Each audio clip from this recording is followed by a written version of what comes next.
My name is not important. What is important is what I'm going to do.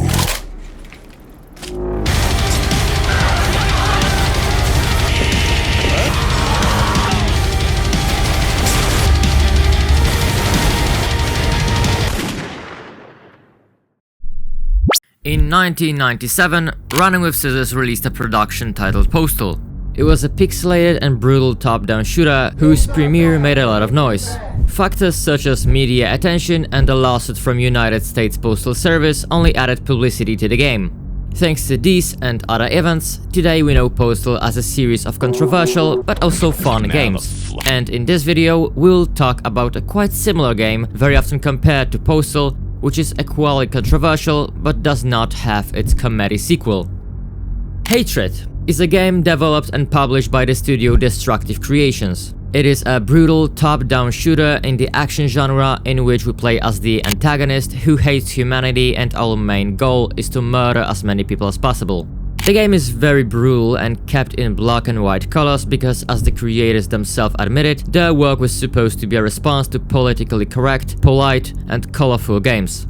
On October 16th, 2014, the studio released an announcement trailer in which we can see the main character's initial monologue and scenes in which he brutally murders police officers and innocent civilians. The trailer received quite negative feedback due to its brutality and controversial nature, and the game was also compared to other equally controversial productions, including Postal, which I mentioned earlier. Some websites have described the game as a mass murder simulator.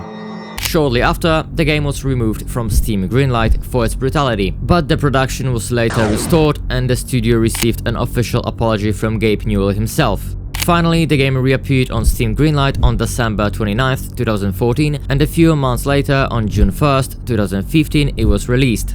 It is worth adding that in January 2015, the game received an AO rating from ESRB, which was quite rare at the time, and the games with such rating had a very difficult time breaking into the mainstream due to restrictions. Upon its release, it received quite negative reviews from gaming journalists, who complained that the game was boring, had almost no storyline, and had weak enemy AI, although there were praises for the shooting mechanics and graphics.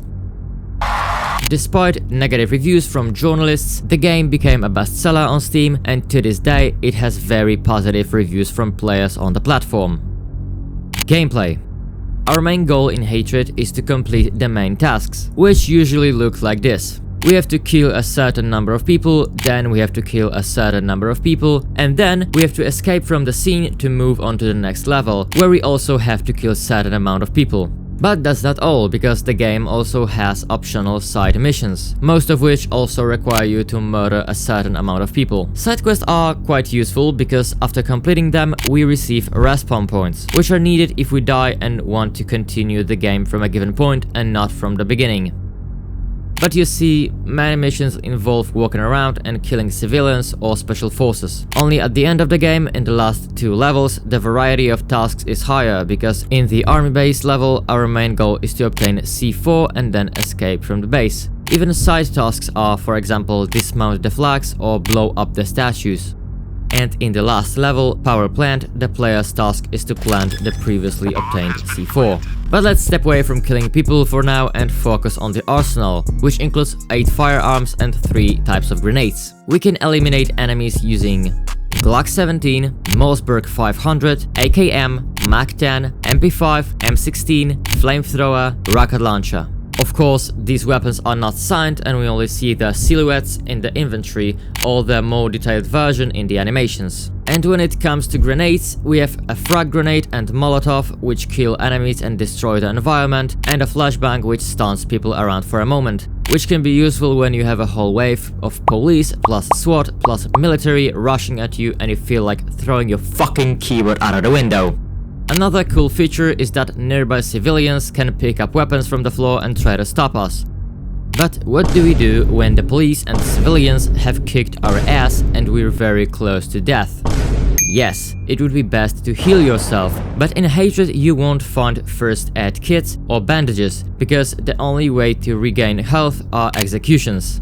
Executions can only be performed when the victim is lying on the floor but still alive. In such case, approach, press Q, and witness one of the several scenes in which the antagonist brutally murders his victims. And in my opinion, these scenes are one of the most terrifying elements of the game. The only case in which we won't be able to heal is when someone hits us with a car, then the character dies immediately. What's also cool is that we can get into a car and drive normally around the map, hitting civilians and police. Of course, getting into the vehicle does not guarantee safety, because if the car's HP drops to 0, it will explode after a while, so it's better to evacuate quickly.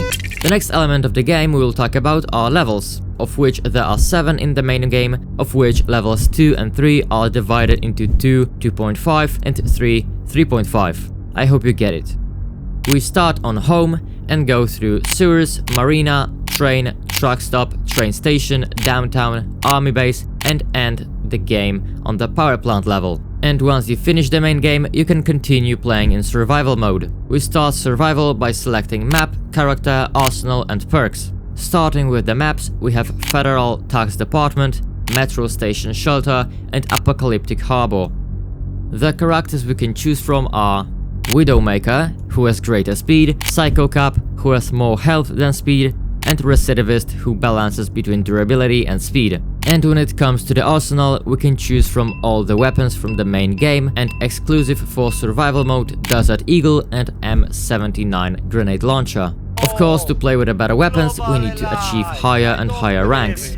We also have 12 perks to choose from, granting us various bonuses during the game. And that's all if it comes to Hatred's gameplay.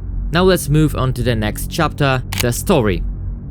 The first thing we see after starting the campaign is a long-haired character dressed all in black. This is the antagonist, the main character of Hatred. The antagonist has a great hatred for the human race. You can see that from this monologue. My name is not important. What is important is what I'm going to do. I just fucking hate this world and these human worms feasting on its carcass. My whole life is just cold, bitter hatred. And I always wanted to die violently. This is the time of vengeance, and no life is worth saving. And I will put in the grave as many as I can. It's time for me to kill. And it's time for me to die.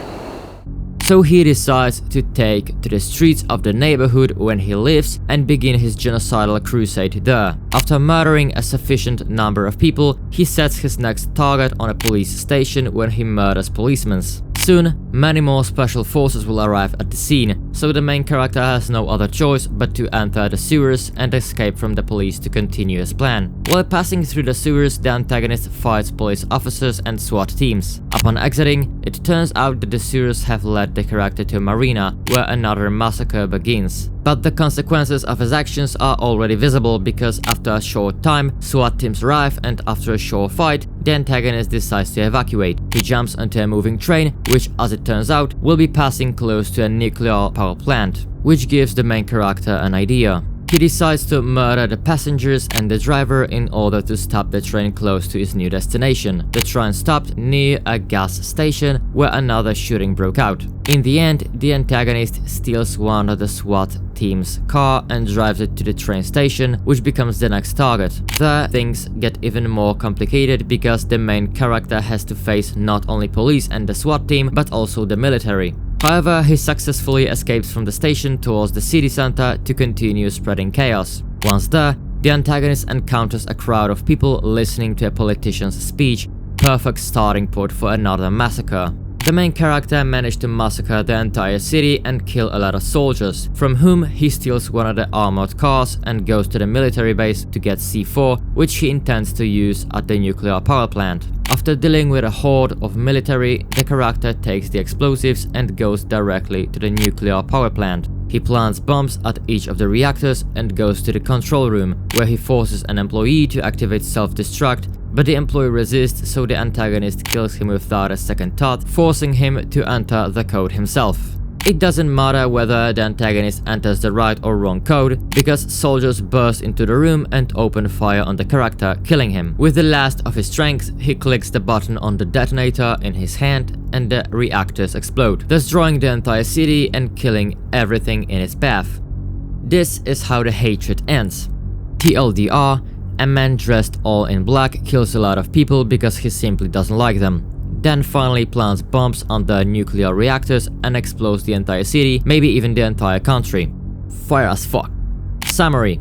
Well, that's it for today's game. The production is quite short and simple, so there's not much to discuss. To summarize, Hatred is just a game where you murder hundreds of people because the main character hates the human race. So it's almost like you murdering for no reason. I think the main driving force behind this production was the controversy that pushed the game to a wider audience. And that's all for today. Thank you for watching until the end. If you liked it, you can leave a like and subscribe to the channel because it allows me to develop and make better and better videos for you. In the meantime, I encourage you to check out my other videos and follow me on Instagram, TikTok, Pinterest and Twitter. Have a nice day and see you in the next video.